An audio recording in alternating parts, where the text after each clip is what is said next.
kung unsa man ang imong mga pag-antos karon sa imong kinabuhi, kung unsa man ang imong giampo ngadto sa Ginoo karon, kung unsa man ang mga luha nga niagas sa imong mga mata karon tungod sa pag-ampo sa Ginoo, igsoon ayaw kabalaka tungod kay nakita sa Ginoo ang tanan nimo nga mga pag-ampo.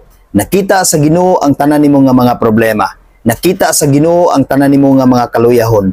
Nakita sa Ginoo ang tanan nimo nga kabug-aton sa imong kinabuhi. Nakita sa Ginoo ang tanan nimo nga mga luha nga niagas pinaagi sa imong pag-ampo, pinaagi sa imong pag-surrender sa imong kinabuhi ngadto kaniya.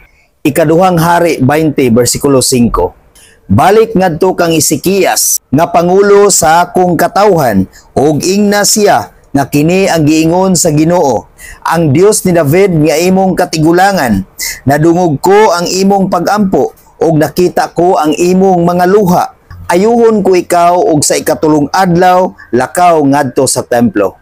Igsoon ayaw kabalaka niya ng tanan kung unsa ang imong mga pag-antos karon, kung nidagayday niagas ang imong luha sa imong mga mata, kung unsa ang imong giampo ngadto sa Ginoo, kung unsa ang imong mga kalisdanan, igsoon ayuhon kagayod sa Ginoo. Ang Ginoo magtambal sa tanan nimo nga gibati karon, sa tanan nimo nga mga pagsulay karon, sa tanan nimo nga mga kalisdanan karon, sa tanang luha nga niagas sa imong mata. Wala kana gibaliwala sa Ginoo igsoon. Nakita sa Ginoo ang tanan ug ang Ginoo nag-ingon nga ayuhon kagayod niya.